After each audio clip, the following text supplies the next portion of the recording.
What? We're still standing. We're still standing, guys. Welcome to Not Today. For now. Our logo has never felt more appropriate than it does in this very moment. Wow. What a week. It's been a week. It's been a week. It's been a year. I would 2025 can suck a dick. like all of the memes that said, I would like to cancel my subscription to 2025. I've had the 7-day free trial and we're good. We're 30-day return policy, right? God. Guys, I'm sure you all know by now. I'm Jenn Sturger. That's Eddie Pence. Yep, that's Eddie Pence. That's it. We're still standing. We are. We're still here, but it's been a week. As you guys know, we are based in Los Angeles. If you didn't, you just found that out. And now our personalities make a lot more sense. Yes.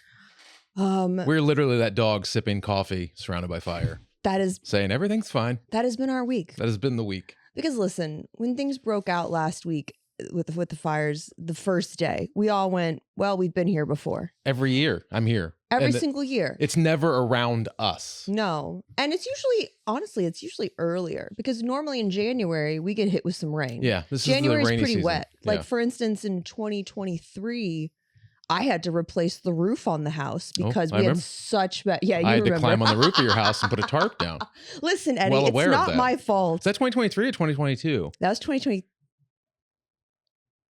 2023. Was it? Okay. It was 2023. Yeah, I think it was. It started in December of 2022. Yeah, that's right. That's right. Where like I would wake up in the middle of the night in my old house and the fire alarms would be going off because there was water coming through them. Like it was literally like they were faucets. Yes. And there was that much water pouring in them. I was like, oh, we have a problem. Because when it's coming through, it means your attic is screwed. Yeah. And then you hired that contractor guy who had like. I hired Pepe Le Pew as like my contractor. He was like smoking cigarettes on top of my roof. He was like, I don't think you need a new roof, huh? It was. No, I think we just patch it. So bad. Just patch it. It's fine. So he patched the roof back then. And then he said your paint was spoiled. Oh, yeah. You had a bucket of paint in the garage. Like, I can't use these. These bad paint. It was not bad paint. Everything went bad about that job. Oh, so bad. But it's funny because I feel like my old house actively was kicking me out. It was and telling done with me you. it's time to go. Move on. But part of me is wondering. The other person left. You need to now too. Oh, damn, Eddie. Damn, Eddie. I want both of you gone. Eddie's referring to my marriage that collapsed that exact same year my roof did. There are metaphors in life. That's what I was just saying. I was like, I feel like LA might be telling some of us it's time to get the fuck out. Time to get out. No, I'm gonna die here. I think so too. Yeah. You know? But when everything happened the other day, I think the general consensus was, well, here we go again. Yeah. Let's pull ourselves up by our bootstraps, help out where we can. Yeah. And I'm not directly affected. Yes. But let me help out people that are. I'm not directly affected. And I feel like that's the mentality that most people take when it comes to these situations when they see a natural disaster. Yeah. The thing is, social media also just has this innate ability to throw it in your face, even when you are not in the throes of it. Social media and news media do it. Because my parents were calling me the day the fires broke out. It was like last Monday or Tuesday. And they were like, are you okay? Yeah, and you're like, I I'm love fine. that you think I live in the Palisades. I love that you think I've made it enough that I live in one of the richest neighborhoods in the country. Property. Yeah. But they always, every time there's a fire or anything, they call and go, you okay? I'm like, it's nowhere near me. LA is huge. There's 10 million people here. It's the largest county in the country. Even like square footage, it's huge. Yeah. Like the Palisades itself that burned is bigger than Manhattan. Yeah. That's just to put it in perspective. It's so big. So every time there's a fire here, we get a call going, you okay? Are you okay? I'm like, I don't even see the smoke. Yeah. Rarely ever see the smoke. I definitely do. Yeah. But it's because, I mean, I have a better view than you do. Well, I saw the smoke. You're surrounded by mountains. You saw the smoke, but that was a completely different situation. Yeah. But yeah, so when the first batch of it broke out, like it was bad, but we didn't know how bad. No. Because you always think, okay, it's going to burn for 2 days, 3 days. There'll be some smoke. Some mountains will get burned up. We're used to this. Yeah. The fire department will put it out. No big deal. Yes. It's a big deal. It's expensive. Some people lose property, but I'm saying it's always handled. It's never been to this scale. Yeah.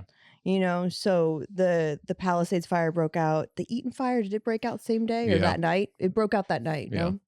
That was And then the Santa Ana winds kicked up, which is what did it. was what really took things off. Because these are the things that happen, and then they burn for a day. Some stuff gets destroyed, but the fire people put it out, and it's okay. But then when you add 80 to 100 mile an hour hurricane force winds, it turns into a fire hurricane. Yeah, because I was trying to explain it to my parents, because I am from Florida, and Florida woman, I know a thing or two about hurricanes.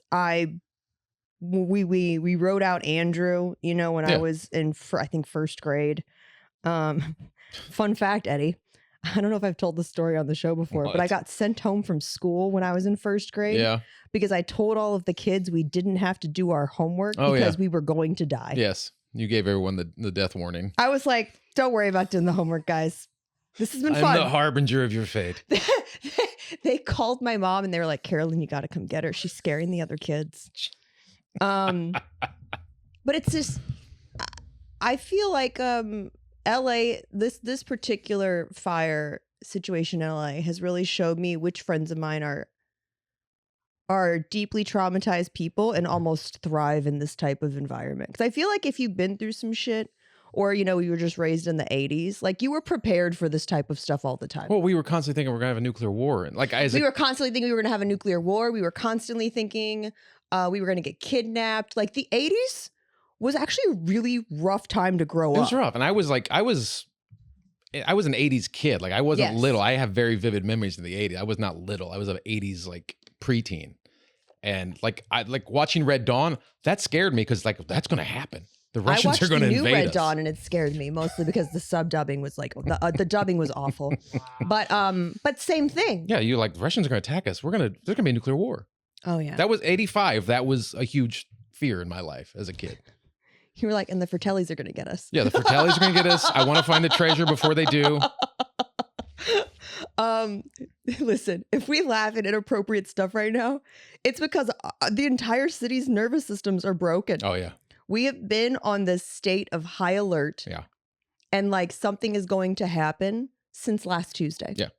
That is a full week of just living on the edge of your seat. It's like being trapped in a plot of a Liam Neeson movie where you're just like, are you going to make it or not? Right. We have been on the edge of our seats. I think the whole city. When did we all download Watch? Was it Wednesday? It was Wednesday morning. I did it at your house when I was evacuated.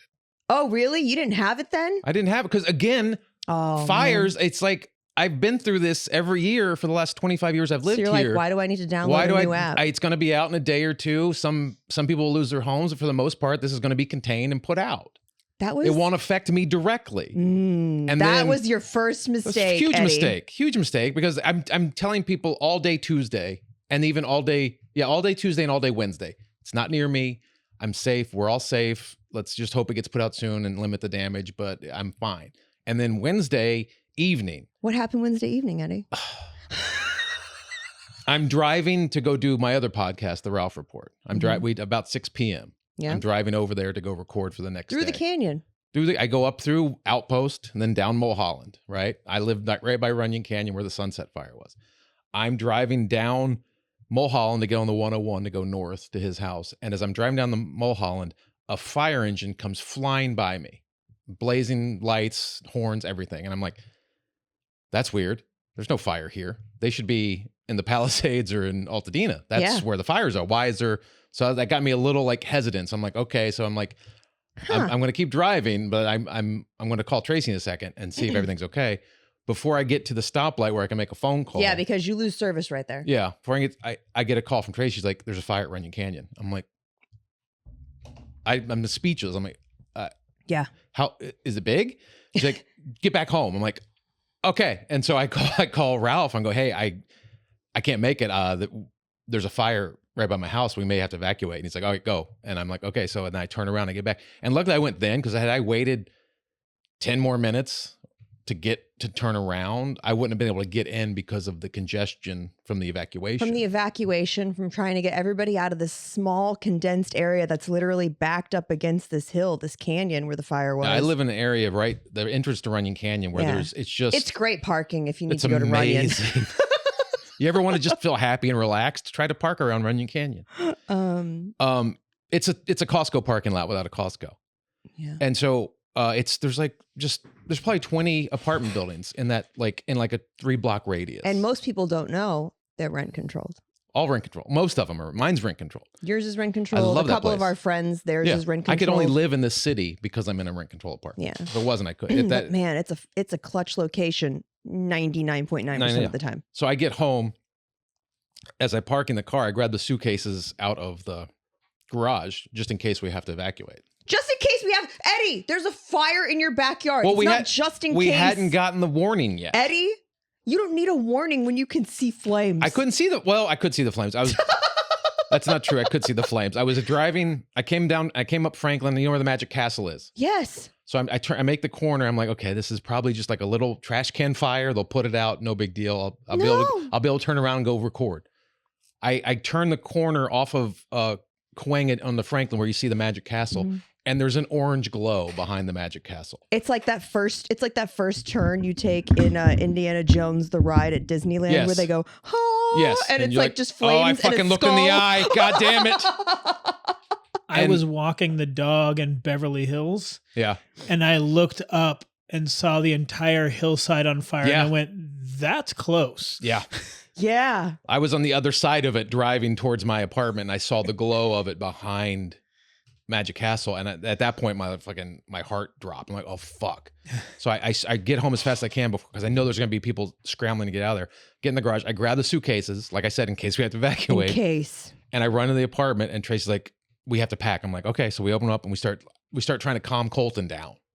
Oh, God. Because none of us ever had to evacuate before. So Tracy and I are like just trying to put ourselves out of our own heads and go, what do we have to do? And he's old, and it's not like you're explaining it to a little kid where you can be like, let's make a game out of it. Right, and let's pretend like we're cool. He fully knows. He understands the gravity of the situation. That everything that he loves could be destroyed. So the question remains. Yeah. What did you guys pack or grab when you were given? How long did you have to pack, probably? We got the warning, and then I think maybe 10 minutes later, we got the order to evacuate. You got the go. So we probably had 15 to 20 minutes to pack up. And what did you guys pack? Well, we opened up suitcases. I told Colton, grab underwear, t-shirts, and pants. Just grab enough clothes for a few days. Just grab, so we can't take everything. Just grab clothes. We filled up one thing with clothes, and then we went out, and I was like, just take a couple things, grab anything that's like super important to you, like value, like your computer, like stuff like that, stuff you need, that's very important to you. And like grab any money you have, grab all that stuff. I went and grabbed the birth certificates and all the important documents. Which, by the way, so far he's following everything to a T. I don't know if you guys have ever known this, but I mean, this is definitely information worth putting in a video that maybe someone may find online later. It's just good to know what to grab in case of an emergency like this, because it's totally different than hurricane prep. Fire prep is like, how light can you be? Yeah, because you got to go quick. You got to go quick, and you got to get as much important shit as you can and get out. Whereas hurricane, it's like stock up, board up, hunker down. Right. This is get the fuck out. Whatever you can carry on, you go. Yes. And then so you're supposed to get your plastics and your paper, which is like cash, credit cards, etc. Right. Your certificates, documents, anything passports, legal documents. Grab all of that stuff. I grabbed all that stuff. I grabbed all my hard drives from my computer, all my portable hard drives. Electronics. That's the other thing. Computers, anything that might have that type of information. Because it's got tons of like baby pictures and shit like that, and like stuff you can't replace.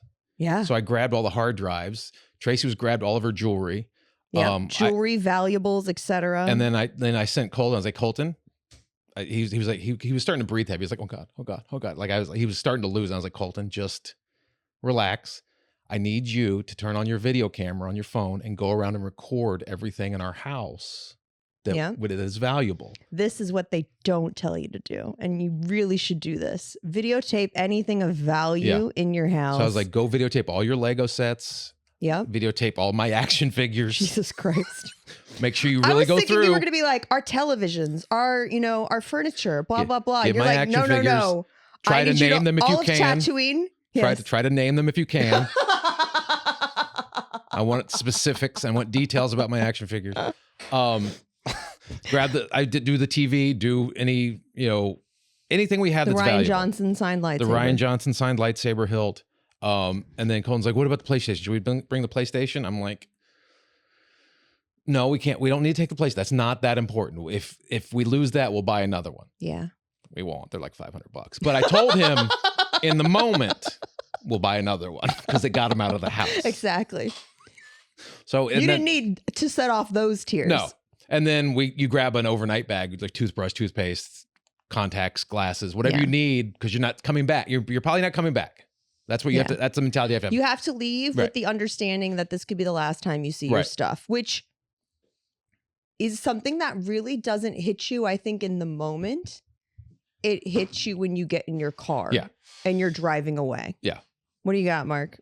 Oh, I'm just laughing because, I've done this so many times that, like, I have a bag in a box. Yeah. Yeah. I'm like, all this can burn. I literally packed my dad's watch and my grandfather's watch and some clothes, and I was like, I'm good. Yeah. Yeah. Yeah, I got that. Like, it was weird because I got everyone into the car, and at this point I'm on Fuller Avenue, and it's just a traffic jam because there's literally 14 apartment buildings on that street. I'm texting you like, you guys can come here. Right. And we're like, and I'm getting texts from like 80 people, and I'm just trying to like hit up the people that I know are around. Like, I got you back. I was like, yeah, we may need to come to you because I didn't know where I could go in the city. But also you knew I had enough space to accommodate you guys. And you could take a dog.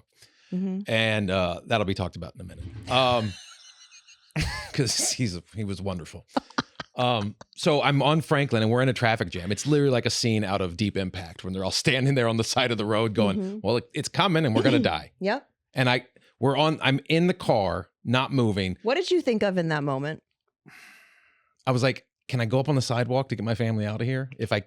Can I make it through if that fire jumps over the fence and starts burning the apartment buildings? How far can I get with my family? Because it was literally glowing red behind us, and there was ash blowing. It was like snowing, and it goes through my head real quick. I don't know why it goes through my head. It goes through Tracy's head too. I was like, we got to shut the gas off in the apartment building. And so I jump out of the car because it's not moving. Me and another neighbor run under the carport and find the gas thing. And there's like a little notch in there. You just put a key in and turn it. You turn off the gas. And then we're running out after we turn the gas off. And I'm like, well, it doesn't really matter if these other apartment buildings don't turn their gas off. Yeah. Because it's just going to blow the whole block up. Yeah. But we did that. And it's just the weird things go through your head that you're not even thinking about. And then finally we get to the end of Fuller, and everybody's trying to go south or to the left, right? Everybody's going straight or to the left. And there was no one going to the right. Nobody. Because that's kind of towards the fire. Mm-hmm. But there's nobody there. And no one's stopping me from going that way. So I'm like, I just go right. I just go. Yeah. Because it was the only place I could move. And I just want to get out of there as fast as I can. I get down to Hollywood Boulevard. I keep going, and I get to Laurel Canyon to cut over the valley, because at that point I'm going to your place. Yeah. Because you said come here, and I'm like, all right, we'll just go to Jen's. And I go over Laurel Canyon, and everyone's coming out of Laurel Canyon because they evacuated the whole canyon. No one's going up. And I'm like, I hope I am not killing my family right now. Dude, that is the worst. I'm driving into a wall of fire. But I just wanted to be moving. Yeah. And so we got over the canyon, and it was completely clear, and we get to your place, and we finally settle in. And the drive over there, Colton just loses it in the back seat. And I'm like, I'm in my throat. I'm like, fuck. Like, how do I explain to him how do I calm him down? Because in his life, everything of value of his is going to burn. Yeah. Everything he loves is going. And so we're just trying to tell him, no, everyone that you care about, in this car, everything that's important or safe. Yes. Everything that's truly important to you is in this car. Your mom, your dad, your dog is in this car. We're going to be okay. It's everything just else stuff. Is so replaceable. It's just stuff. And at that moment it hit me as like, I kind of realized if I never saw any of that stuff in my apartment again, you'd be okay. I wouldn't care. As long as these people and that dog are safe, I don't care if any of that stuff is gone. Yeah. And in that moment, I felt that detachment of actual like belongings, and I never had that complete detachment before. Isn't that wild when you hit that point? It was really crazy. And then it even weird when we finally got back to the apartment, when we were able to come back, I look around like, I guess I could just get rid of all this. Like, I don't need any of this stuff. Yep.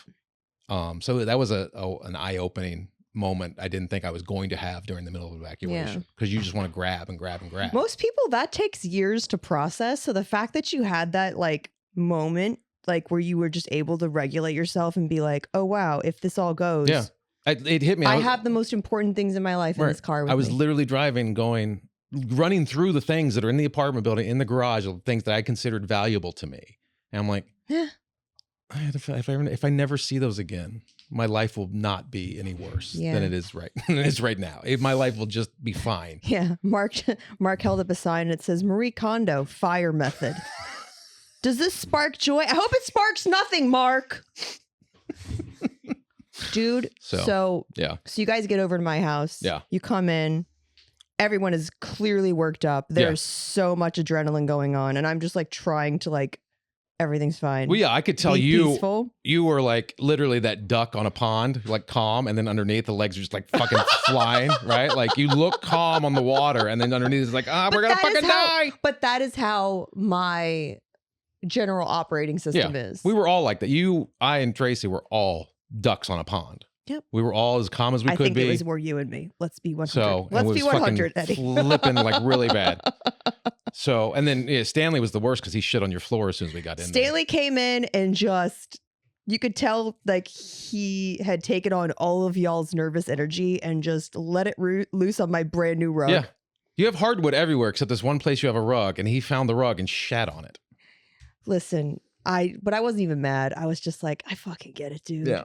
I get it. We're all about to do the exact same thing. And then we're all sitting on the couch watching the fire on TV. Yeah. By my apartment. I'm like, I literally see my apartment and I see a flame. Like it's there. It's huge. It's right there. And we're watching, and they start beating the fire back. They drop water. I'm like, okay, this is okay. I think it looks like it's going to be okay. Luckily for you, this wasn't Tuesday. This was Wednesday. Had it happened Tuesday, I'd be homeless right now. Yes. And I'd probably have to leave the city because they can't put all of the aerial stuff that they were doing to fight back the Sunset Fire up into action because of the winds. That's why Tuesday was so horrific. Yeah. It wasn't because there was dammed up water or a rare fish that we're trying to protect. It's because there was 100-mile-an-hour winds blowing fire everywhere. And a water system for a city isn't built to withstand 2 days of fire hydrant use. Yeah. Over that much land. That's why it got so out of hand. Not for any other political reason you want to say. I think that's the hardest part is when you see all of the crazy shit online and it's like, no, guys, we're here. We're here. We're living it. We see what's happening. Guys, Elon knows how to firefight. That's true. He does. I mean, he could actually literally put fire stations on every block if he wanted to. He's got that much money. But anyway, it's not a fucking political thing. There's no fucking smelt fish or dams or no water. It's not that. It's the infrastructure of any city is not meant to withstand 100-mile-an-hour fire wind. No, it's just not. So you guys come over to my place though. So we come over to your place, and it's funny because you could tell Colton started feeling better. Yeah. When he looked at you and went, "Dad, can we get food?" Yeah. Come on, I'm hungry. So I'm like, all right, let me go. Because we're starting to decompress and the adrenaline's starting to die down, and then you get hungry. Because when the adrenaline drops, you're like, okay, I'm hungry. All that cortisol's flushing. I'm hungry now. So we're like, all right, so we walk outside, we take Stanley, we leave you at home to pack because you're packing just in case you may have to evacuate. Yeah, I had already started packing. Yeah. Because that's the kind of person I am. Duck on a water. And so we're walking around. We stop to get some pizza somewhere, and then I'm going to take Colton to Fat Burger because Tracy wanted pizza, so we're going to walk. It's right there by your place. And we literally order the pizza, and I text you, get back here. I'm like, what the fuck? And so I call you, and then she's like, there's a fire in Studio City. I'm like, really? And then as that moment, a fire truck drives by. And you're like, son of a... I'm like, motherfucker, it's fucking following me. And so we rush back to your place and we're watching that on the fire. That's when I download the Firewatch Eddie, app. at this point, I'm starting to think like you're Angela Lansbury and if this is Murder, She Wrote, and you might be causing all this shit. Maybe it's me. Maybe it's you. Maybe it's me. Maybe it's you. So we get back to your place, and then that's when I download the Watch Duty app.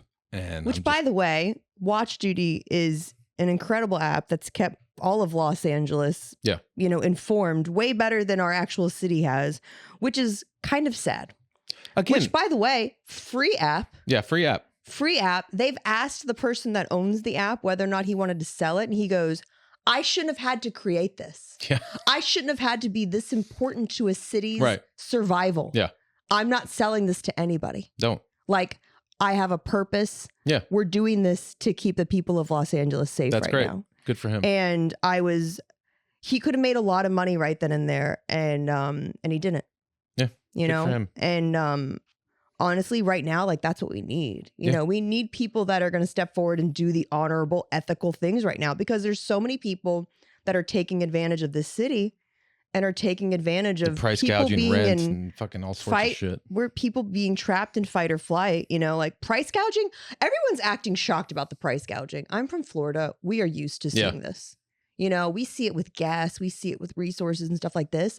But one of the things I did not think about seeing this with was real estate. And when people started posting Zillow listings that had gone up over, I mean, they had doubled. Yeah, like 200%. Yeah, it was insane.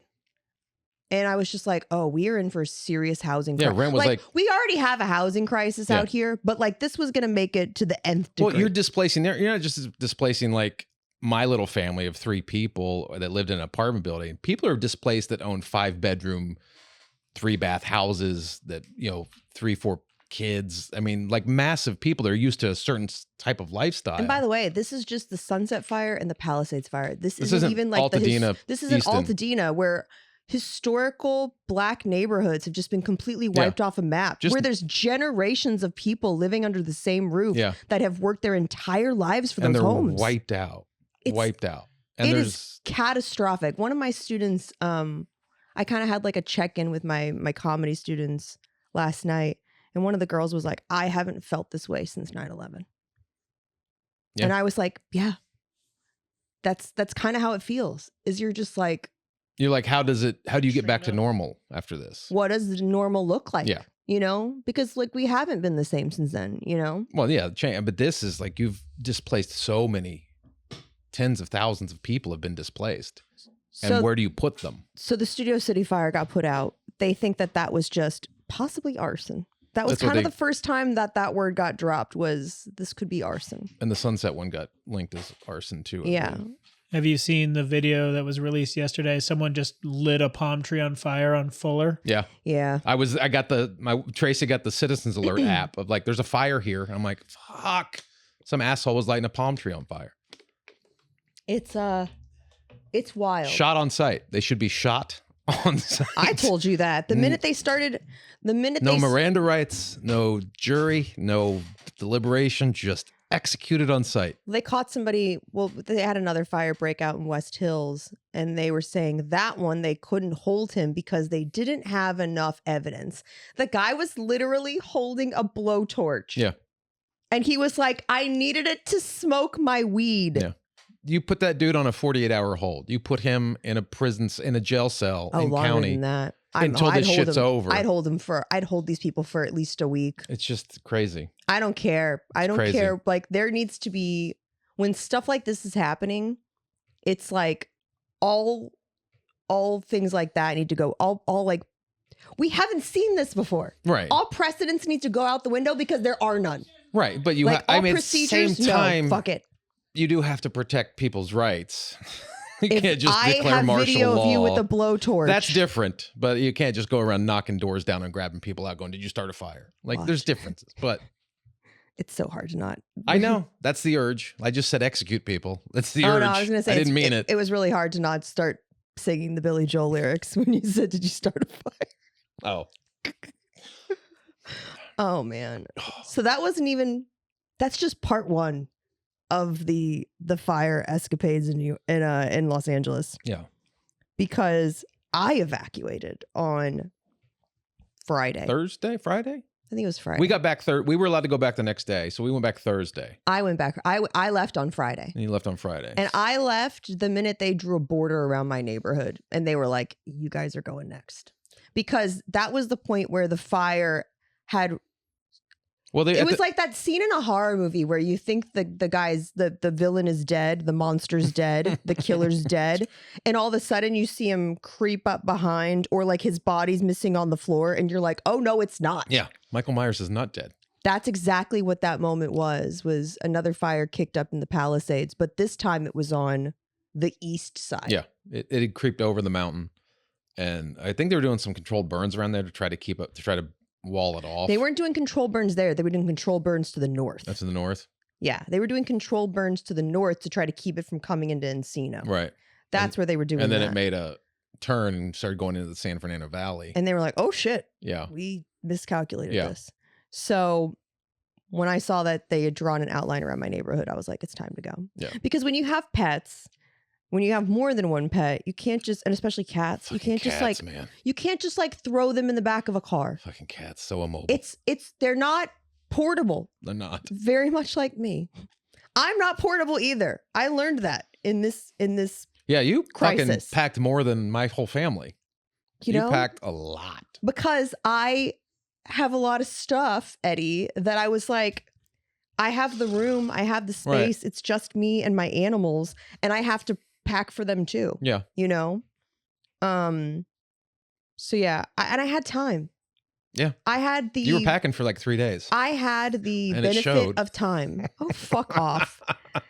They say that women pack more. They pack twice as much as they need. I was impressed with Tracy because she's a classic overpacker on every trip we go to. She didn't have time. She didn't have time, but she didn't have time. If you would have told Tracy that she had, if I gave her 3 days, if you gave Tracy 3 days to prepare for, yeah, we'd need a pod. Yeah, yeah, we'd have to rent one of those pods if I gave her 3 days. But to her credit, she's a natural overpacker every trip we go on. But this, she got her 15 minutes, and she got her important shit, and we got out. So I had to pack for my animals. I had to find a place that would take cats because most of them won't tolerate dogs. Yeah, most people tolerate dogs. And Kevin is he's a registered service dog. So I like, think you're gonna say something else. What? Sex offender. What? I don't know. I hear registered. I just think sex offender. My head went there too. Right? I was like, Kevin, how's... He's a registered service dog, you fucking... Yeah, but you would just say he's a service dog. Yeah, you don't say registered, just say service dog. No, you say a registered service dog. No, you just say service dog. You say registered political affiliation or sex offender when you use registered before. Registered voter or sex offender. That's the only time you use registered. You know who else is registered? Who? We've talked about this. Cat ladies. Oh, and gun owners. And gun owners. Yeah. But cat ladies, if you have more than 5 cats, you have to register with the state. Registered cat lady. Mm-hmm. So anyway, I wonder if they send out alerts like a cat lady's moved into your neighborhood. You have to introduce yourself and all the cats around town. You have to go to everybody's door and knock. These are my 5 cats. There could be more, but this is all they know about. So anyways, I found a place that would take, one of my friends offered me their place down in Long Beach, and they had a home gym that I could stash the cats in for a couple of days. Nice. And so it would be easy cleanup because it's not like carpeted floors and stuff like that, because you have to worry about kitty litter and things like that. But the minute I packed everything up and I put Kevin in the car, Kevin normally sits in my lap. Mm-hmm. And this time he was like, no, I'm going to sit on top of one of the cat carriers. And like, he was like, kind of like looking at the cat. Trying to protect the cat? Trying to protect the cat. Interesting. And he just kind of looked over at me like, this is a different car ride. Mm. And it was so interesting. Like, we're not going in and out, are we? He looked genuinely sad. Mm. And so... Well, the dogs can feel your energy. So I got everything loaded, and you could tell some people were leaving. Not everybody, but some people were definitely leaving. Well, you guys never got the full evac order. I didn't get the full evac order until I got to the end of my street. Oh, then it came through? That's where the line was. And so the minute I crossed that line, then you got it. I got the order. And I was like, oh, if it's that close, we got to go. Yeah. So I'm getting ready to get on the 405 to go south. And I was like, I can make it. Like, there's no one there. And I was like, that's good. And right before I get on, I see a cop go up the hill. And I was like, I swear to God, if I get on this thing and he shuts down the 405, I was like, do I turn? What do I do? I don't want to go into the canyon because they're going to shut off Sepulveda. Sepulveda is the first. That's what I was going through on Laurel Canyon when I was driving my family. Yeah, over. You're going through like, all of the exit strategies. You're like, how well do you know your city without Waze? And I was like, fuck it. I'm getting on the 405. Yeah. And so I get on the 405 and everything's fine. And then there's that overpass right before you get to like the Getty. Yeah. And everything comes to a halt. The police bring us to a dead halt. Oh. And I can't really tell it's the police at the time, but it was the police that brought us to a dead halt because they were shutting down exits. So they're shutting off the exits. We're at a complete stop. And I just remember seeing the glow at the top of the hill. And I was just like, did I just kill me and my cats? And I looked around at everybody. A huge mistake. I looked around at everybody around me, and you could tell they were doing the same math. Yeah. Like, can I go on foot? Yeah. And I knew I had the cats. I knew I had the dog. You know, I was like, and luckily you would help me load Sophie's Choice these animals. Because I had a wagon. I was like, if I have to get on foot. Oh, that's what that thing was that I loaded into your car. Yes, the thing with the giant industrial off-roading wheels. I brought a wagon because I was fucking thing with wheels sticking out of it. Smart. Like, what are you doing? I'm smart. So I was like, if I have to ditch all my shit and just get out of here with my animals, that's what I'll do. You're gonna outrun the fire in your wagon. Yeah. It's like a Calvin and Hobbes cartoon strip. I hate you guys. I would have done it. I would have gotten on foot and taken all my animals out of there on a wagon. I didn't care. No, I can imagine you doing that. But like you said, it's like a scene out of any disaster movie where you're like, are we gonna have to ditch our vehicles and run? Yeah. And which is what they did in the Palisades, and then they bulldozed everybody's vehicle. But leave your keys. Leave your keys. Guys, if you ever have to ditch your vehicle, leave your keys. Who gives a shit? You have car insurance. If you don't, you shouldn't be on the road. But ditch your keys, because that way authorities or whoever, or workers can move your car to be able to get up there. But they finally let us go. I found out later. Yeah. The reason that they stopped us is because they were doing the flame retardant and the they didn't want to jump the 405 and the water drops. Yeah, they were using aircraft that night. Oh, that's good. We couldn't see them because it was dark. Sure, but I watched a video and they were like, in case you're wondering why we don't allow vehicles or like things in the area when we're doing these, and we have to have everybody evacuated, which is why they evacuated so much of that area. Is because when they do these drops, even of just this powder, it will level an SUV. Oh, the weight of it coming down? The sheer weight of this powder that they drop to protect homes and stuff can break things. I mean, I would imagine even the water would be pretty powerful dropping like that. Oh, the water would be even worse. From that distance. They're like, do you want to be crushed and drown? Yeah. We got you. Yeah. So when I saw that video, I was like, that makes sense why they stopped us. Yeah. Good looking out. But the thing is they don't communicate any of this to you. Well, they can't. How are they going to? Loudspeakers. I think the last thing they're worried about is loudspeakers to you guys sitting in your cars when they're trying to stop the fire from jumping the 405. Wait, are you expecting loudspeakers on helicopters like Apocalypse Now? They do like you want the Blues Brothers driving down the 405 announcing... Don't fucking pump. You two girls. Yeah, I do.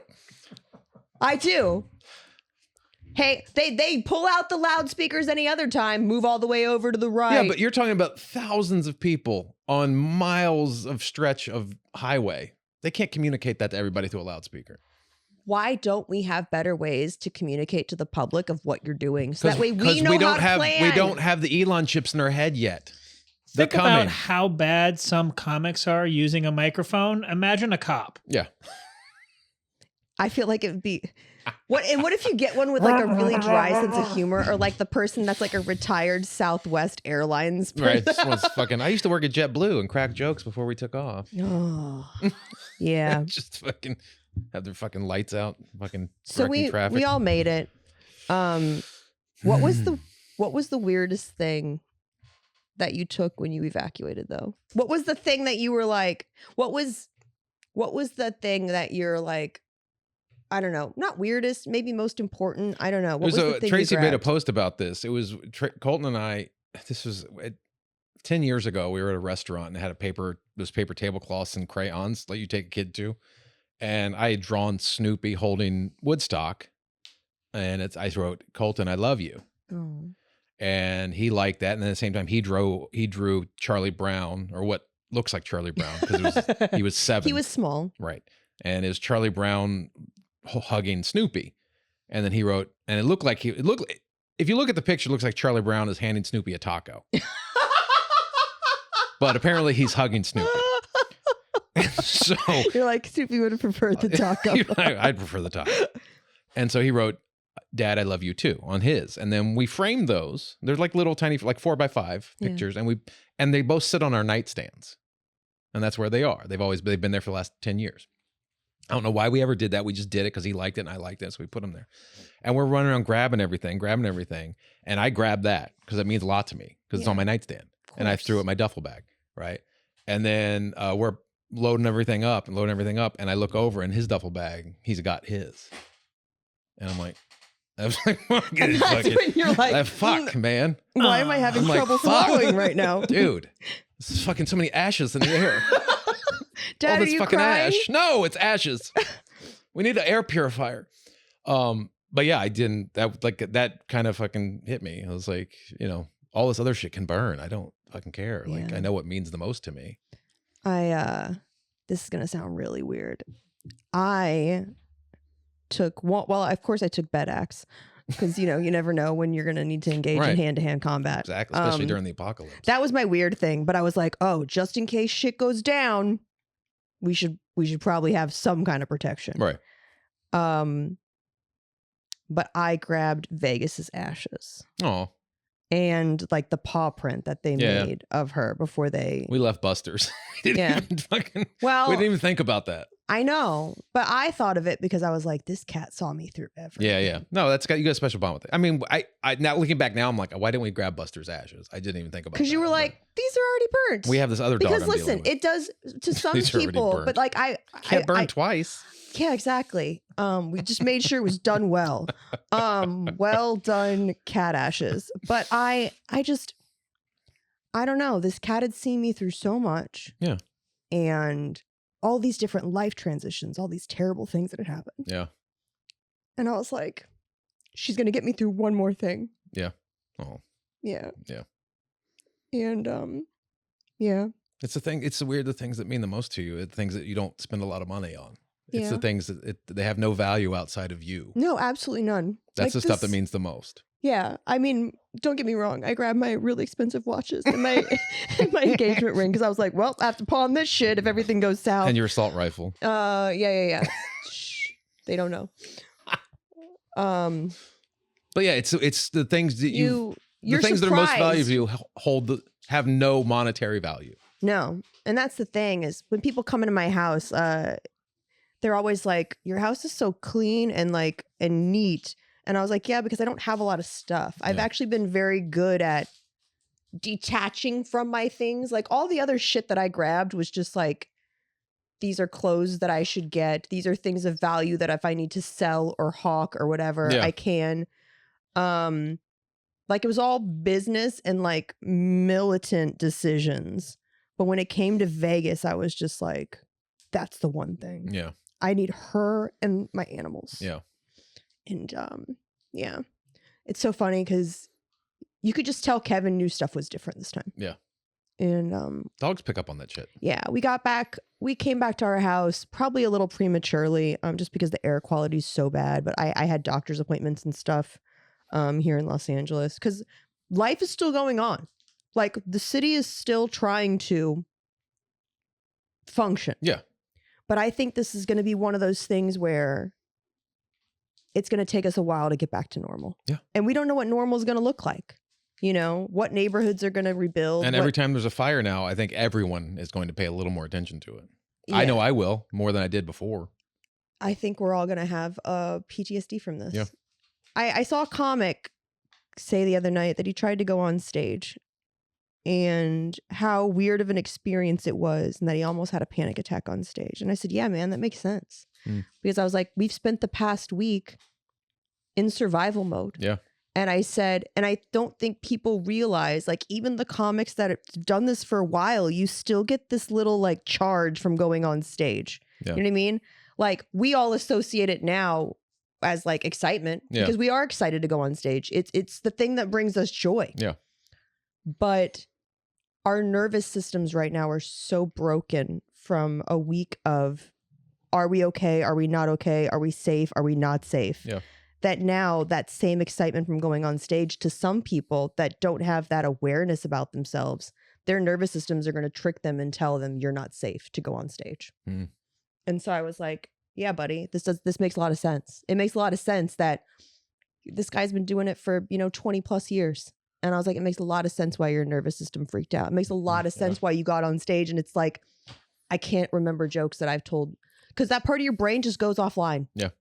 Because it's like, what do we have to do to survive in this moment? Yeah.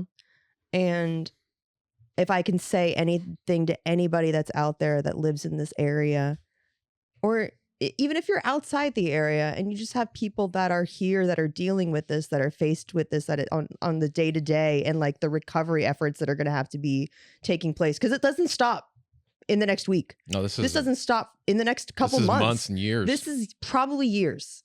Decade. It's just one of those things where we need everybody to be patient, and be patient with themselves, be patient with others, be kind to each other, just because. Yeah, let's get past the crisis before we start throwing blame around. Yes. Listen, we can Monday morning quarterback this. Yeah, just all we want. Let it breathe. But in the moment, in the moment, all we need to do right now is look for ways to be of service. Yeah. If you're not directly impacted, how's a way you can help? It serves no one to throw out blame right now. No. At all. How's a way you can help? Yeah. And listen, help can look like all different types of things. It could be donating items to a local shelter. It could be donating, your time and your resources to different causes because they need volunteers. It could be donating money if you're far away and you're like, I can't physically get there, but I want to be of help somehow. Yeah. I know a lot of people put up GoFundMes and stuff like that just to try to recoup some losses and just try to get back on their feet. Yeah. The tricky thing is, though, when you put up GoFundMes, you have to be very careful about the wording, because if you word GoFundMe as a certain way, as in like help them rebuild their house, if there's anything like that, insurances and FEMA will take that as, well, they don't need our help. Yeah. And so they will basically take that off of whatever they were going to get a view. So it's like, just be careful right now. Make sure the causes that you're donating to are valid causes, because there's a lot of there's going to be people that are using this for nefarious purposes. Yeah, that are using people it setting fires but they're using it to make money. Or using it to take advantage of people. Yeah. So there's just all different types of ways you can help, and I just want to encourage anybody that's out there to do that, to look for ways that they can be of service. And look for the helpers. If you're sitting there looking on social media, doom scrolling, like, don't unfollow people, but it's okay to check out every once in a while. It's okay to like get outside or unfollow them. No. Fucking unfollow them. No, I've had people unfollow me because I think that they unfollow me while I'm posting stuff because they're like, they don't want to see it. I get that. And I understand that, but also don't look away. This is going to be something that LA needs a lot of help for years to come to recover from this.